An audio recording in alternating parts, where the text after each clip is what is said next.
I was thinking about the whole election platform doesn't matter. People are most likely to vote for the leader that they would like to have a beer with thing, and it made me think.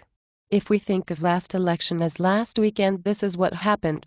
Stephen Harper was in your favorite bar and you sat down and had a beer with him despite the fact that people told you not to hang around with him because he's a total asshole and will fuck you over given the chance.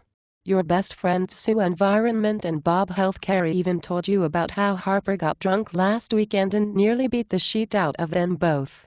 They left the bar quite bloody but are okay for now.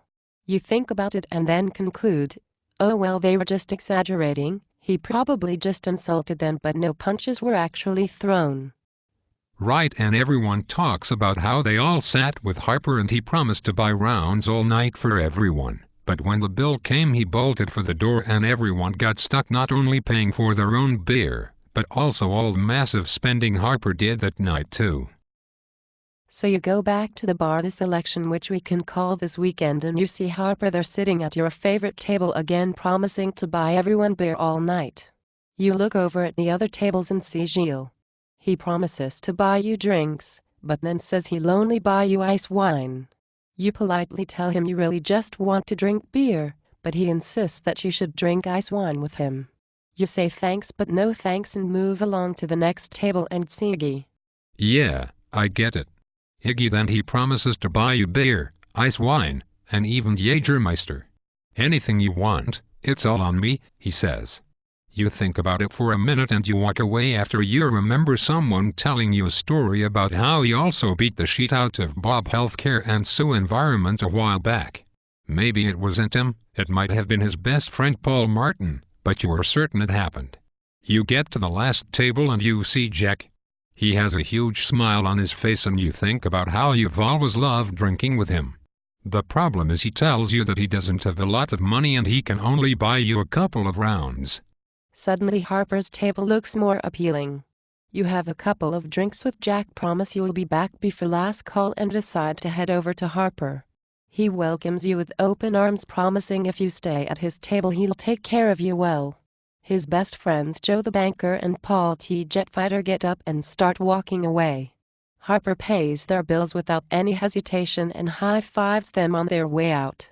You sit down, order a pint of your favorite brew and start having a pretty good time. The more you drink, the better you feel. You think to yourself, maybe this guy's not so bad. People must have been telling tales about what happened last weekend. You look across the bar and Gilles is waving at you. Come back, he says. Iggy waves at you and yells, I promise not to hurt your friends. You decide to stay put. Harper starts really pounding them back and starts to get quite drunk. You tell him, maybe you should take it easy.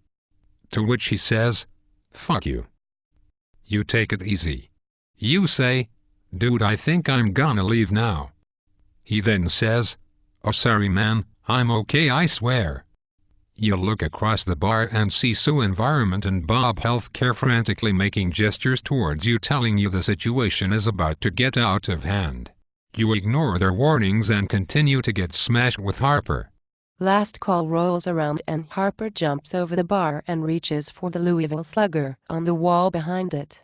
He grabs the bat and heads right over to Sue and Bob, who are hiding under the table. He kicks over the table and knocks out both Sue and Bob. They are lying on the ground. You're in shock as you see Jack throw a flying sidekick at Harper, but he misses. Then Gilles puts down his rice wine and tries to intervene, but he's too drunk to do anything. Iggy seems to be helping Harper, then seems to be pretending to hold Harper back. You swear you just saw Iggy kick Bob in the head. Harper then drops the bat and runs out of the bar without paying the bill. You're stuck with a bill and the next day you're in bed with a massive hangover. What happened? You ask yourself. Just then your phone rings. It's Bob. He says Sue is in a coma and might not recover. He says he has multiple fractures and doesn't know if he'll ever be able to function properly. He says you know that baseball bat. And you say, yeah, what about it? And he says, that was Harper's majority.